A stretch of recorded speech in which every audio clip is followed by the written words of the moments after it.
Welcome to Living in Beauty. It's Saturday, April 27th, 2019, day 1013 on the road. And just a few days ago, we wrapped up our southern border tour, and we're in Grand Isle, Louisiana. No sense in burning daylight? Let's get right down to the lick log. Going on the advice of friends, Bill, Kim, Carol, Cindy, Leah, Margie, Michael, Judy, Linda, and Christy, and others that I'm probably missing, our 61-day tour of the southern border of Texas was as fine as cream gravy. From the time we entered at El Paso and exited at Beaumont, we felt like we were riding a gravy train on biscuit wheels.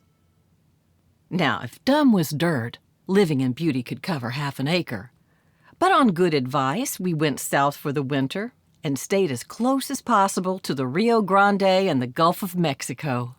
It was mostly ranch country with only the rare corporate footprint. We purchased food at small independent grocers and discovered the best Mexican food on the planet. In Texas, they say, if you don't like the weather, wait a minute. The opposite is also true. A perfectly balmy day can turn to fog so thick the birds take to walking. And at least once a week, the wind blew as stiff as perfume through a prom. Still, an unusually wet winter in South Texas is prime snowbird grounds compared to most regions in the U.S. And that rain paid off with an epic spring display of bluebonnets, desert paintbrush, and Texas primrose. The state motto, friendship, based on the Caddo word Tejas, suggests a pre-Columbian era melting pot of cultures who relied on sharing resources in order to live peacefully together. So beneficial friendliness met Western expansion and led to names like Corpus Christi, Body of Christ, and Brazos, Arms of God. But we felt a gentleness along the border that goes deeper than monuments, religion, and politics. It's an open-armed reverence and gratitude for the land, the ancestors, traditions, and values. So we'd like to take a moment to share our Texas-sized gratitude for the unsurpassed hospitality, overwhelming kindness, and exquisite beauty of Texas. Thank you for the wildflowers, which made up for missing out on the California superbloom.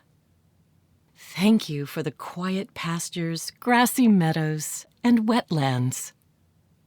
And Texas, thank you for the fabulous campgrounds, and the sunrises and the sunsets, and for the paddle days on the Rio Grande, Amistad Lake, and the Laguna Madre, and the Boca Chica jetties.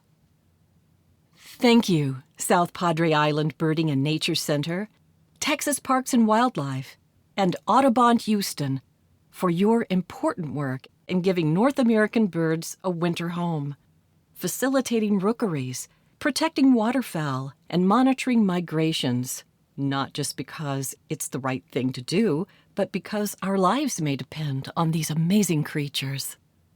And thank you to the birders from all over the world we met at the estuaries and rookeries. And thank you to the local volunteers who are patient with rookies who say, "Look at the babies," and "Why are they fighting?" And thank you to the fishermen and harvesters who bring home the shrimp, oysters, and drumfish.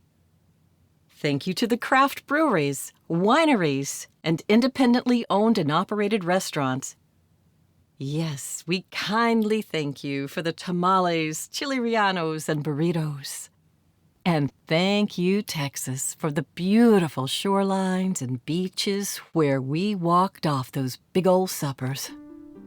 Thank you for an epic educational and relaxing backroad Texas border crawl.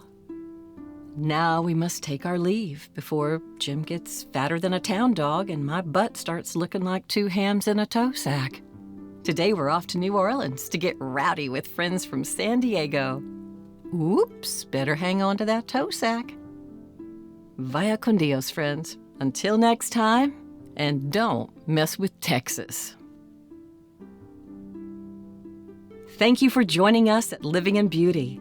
If you like this post and want to be notified when a new one is released, please enter your email address and click the follow button at the bottom of this page. Okay, that's it for now. See you next time.